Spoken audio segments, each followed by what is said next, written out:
حضرت مولا علی شیر خدا رضی اللہ تعالی عنہ سے مروی ہے، فرماتے ہیں کہ میں نے نبی کریم علیہ الصلوۃ والسلام کی بارگاہ بے کس پناہ میں عرض کی، یا رسول اللہ صلی اللہ علیہ وآلہ وسلم مما خلقتا، یا رسول اللہ آپ کس چیز سے پیدا ہوئے؟ تو حضور نے فرمایا کہ جب اللہ تبارک و تعالیٰ نے میرے پاس وحی بھیجی تو میں نے عرض کیا، یا اللہ تو نے مجھے کس چیز سے پیدا فرمایا؟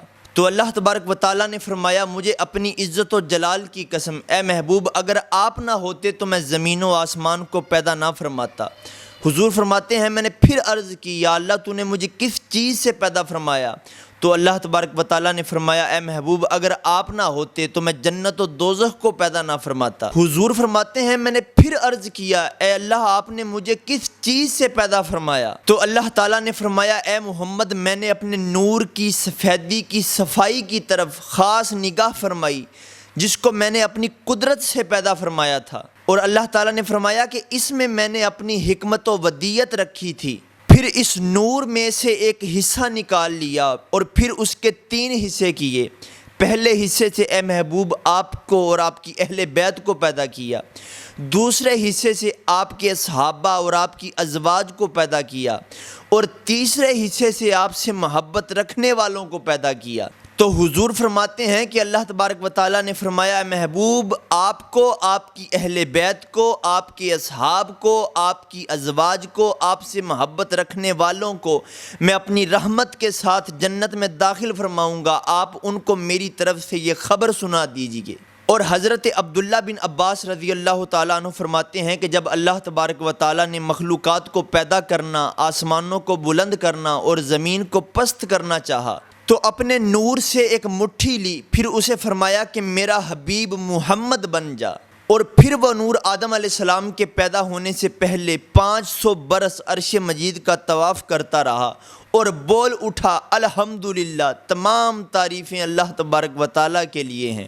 تو اللہ تبارک و تعالیٰ نے فرمایا کہ میں نے تیرا نام اسی لیے محمد رکھا ہے۔ پھر محمد مصطفیٰ صلی اللہ علیہ وآلہ وسلم کے نور سے حضرت آدم علیہ السلام کے نور کو پیدا فرمایا، اور پھر حضرت آدم علیہ السلام کی طینت سے سرکار سید عالم صلی اللہ علیہ وآلہ وسلم کے جسد پاک کو پیدا کیا، اور پھر سرکار سید عالم صلی اللہ علیہ وآلہ وسلم کے نور پاک کو آدم علیہ السلام کی پشت میں رکھا۔ تو فرشتے حضرت آدم علیہ السلام کے پیچھے ہاتھ باندھ کر نور محمد صلی اللہ علیہ وآلہ وسلم کو دیکھنے کے لیے کھڑے رہتے۔ تو آدم علیہ السلام نے اللہ تبارک و تعالیٰ کی بارگاہ میں عرض کیا، یا اللہ یہ فرشتے میرے پیچھے کیوں کھڑے رہتے ہیں؟ تو اللہ تبارک و تعالیٰ نے فرمایا، ینظرون الی نور محمد صلی اللہ علیہ وسلم۔ اللہ تعالیٰ نے فرمایا نور محمد صلی اللہ علیہ وآلہ وسلم کو دیکھنے کے لیے کھڑے رہتے ہیں۔ تو حضرت آدم علیہ السلام نے عرض کی، یا اللہ اس نور کو میری پیشانی میں رکھ دے۔ تو اللہ تبارک و تعالیٰ نے نور مصطفیٰ صلی اللہ علیہ وآلہ وسلم کو آدم علیہ السلام کی پشت سے آدم علیہ السلام کی پیشانی میں منتقل کر دیا۔ تو پھر فرشتے حضرت آدم علیہ السلام کے سامنے کھڑے ہونے لگے۔ تو حضرت آدم علیہ السلام نے عرض کی، یا اللہ اس نور کو ایسی جگہ پہ رکھ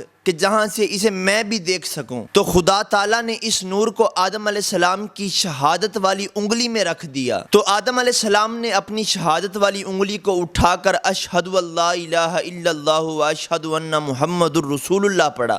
پھر آدم علیہ السلام نے عرض کی، یا اللہ کیا اس نور میں سے کچھ باقی ہے؟ اللہ تعالیٰ نے فرمایا، ہاں ان کے اصحاب کا نور باقی ہے۔ تو حضرت آدم علیہ السلام نے عرض کیا، یا اللہ اصحاب محمد کے نور میری باقی انگلیوں میں رکھ دے۔ تو اللہ تبارک و تعالیٰ نے حضرت ابوبکر صدیق رضی اللہ تعالیٰ عنہ کے نور کو درمیان والی انگلی میں رکھ دیا، اور حضرت عمر فاروق رضی اللہ تعالیٰ عنہ کے نور کو ساتھ والی انگلی میں رکھ دیا، اور حضرت عثمان غنی رضی اللہ تعالیٰ عنہ کے نور کو چھوٹی انگلی میں رکھ دیا، اور مولا علی شیر خدا رضی اللہ تعالیٰ عنہ کے نور کو انگوٹھے میں رکھ دیا۔ تو جب حضرت آدم علیہ السلام زمین پر اترے تو وہ سارے نور حضرت آدم علیہ السلام کی پشت میں منتقل ہو گئے۔ پھر نور محمدی ہمیشہ ایک پشت سے دوسری پشت میں اور ایک شکم طاہر سے دوسرے شکم طاہر میں منتقل ہوتا رہا، یہاں تک کہ وہ نور جناب عبد المطلب تک پہنچا۔ تو اللہ تبارک و تعالیٰ نور مصطفیٰ کا صدقہ ہم پر بھی اپنا خاص فضل و کرم فرمائے۔ وما توفیقی الا باللہ۔